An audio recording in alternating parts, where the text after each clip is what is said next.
The learning target for today's lesson is I can create equivalent expressions by applying the distributive property. The distributive property is multiplying a term by a group of terms. So for example, down here we have 4 parentheses 5 plus 9. What this is saying is we're going to multiply 4 times 5 plus multiply 4 times 9.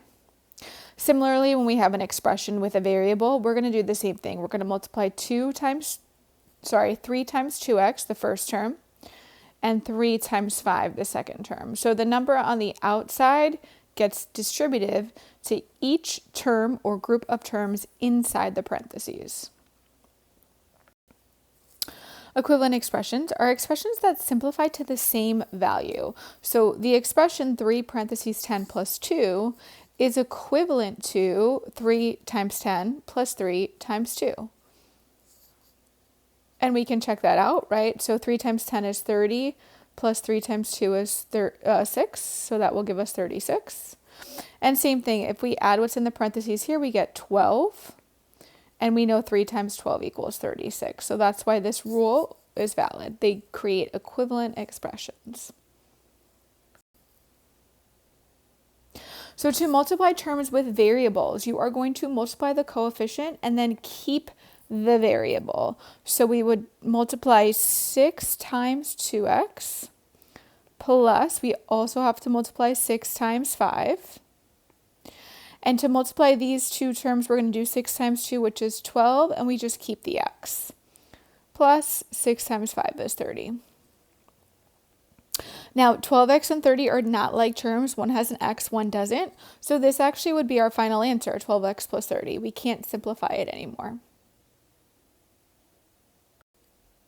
So we're going to simplify using the distributive property. Well, I like to draw arrows to tell me that I'm going to distribute the 8 to the first term, which is the 5x, and I'm going to distribute the 8 to the second term, which is the 4. So I'm going to do 8 parentheses to signify multiplication, 5x, plus, again, 8, we got to multiply the 8 to that 4.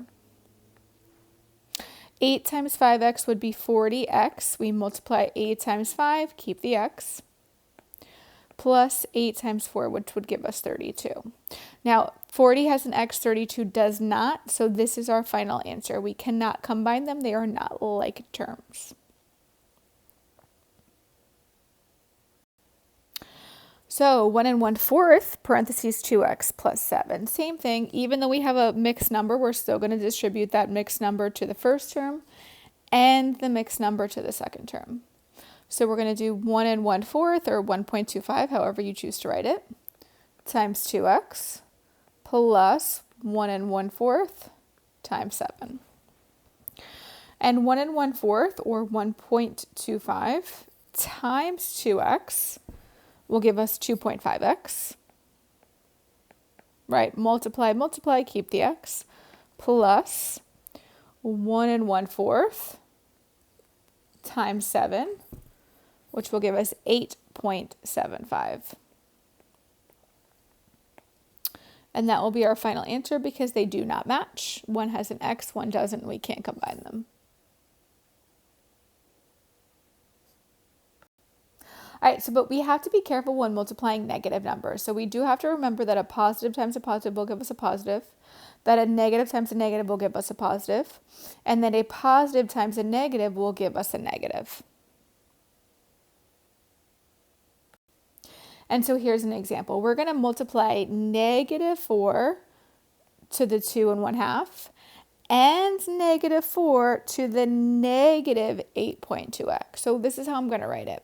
Negative 4 parentheses 2 1/2 and negative 4 parentheses negative 8.2x. We're going to take the sign in front. So negative 4 times 2 1/2. We know a negative times a positive is going to give us a negative.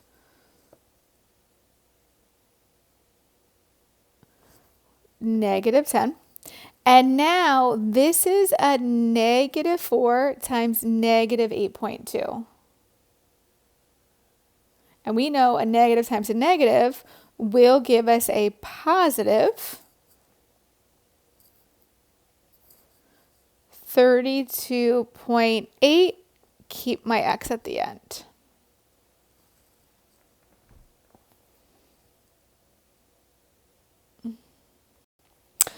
Very similar. We're going to distribute our 3.5 to our negative 2x and our 3.5 to our negative 4 3/4. We take the sign in front, we take the sign in front.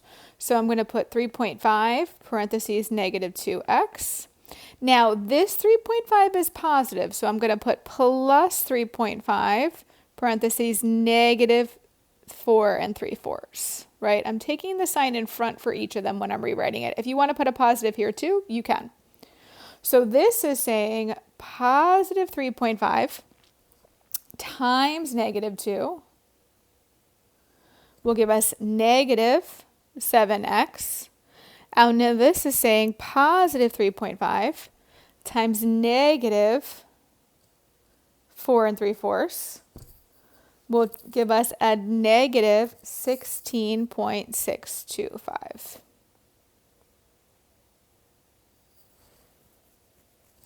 Take the sign in front. Subtraction, negative mean the same thing. So this is our negative 2x. This is a negative negative 4 3/4. All right, so another example, we're bringing the negative 4 4/5 to the negative 5x, and the negative 4 4/5 to this time it's a positive 1 1/2. So I'm going to write that out, negative 4, and I'm going to write 0.8 because that's the same, 4 4/5 is the same as negative 4.8, times negative 5x. Now my negative 4.8, again, times positive 1 1/2 or 1.5, those are the same. So again, negative 4.8 times negative 5, it's going to give us a positive answer. Negative times negative will give us a positive. Positive 24x. And now negative 4.8 times positive 5.1, we know is going to give us a negative answer. So minus or negative, they mean the same thing. 7.2.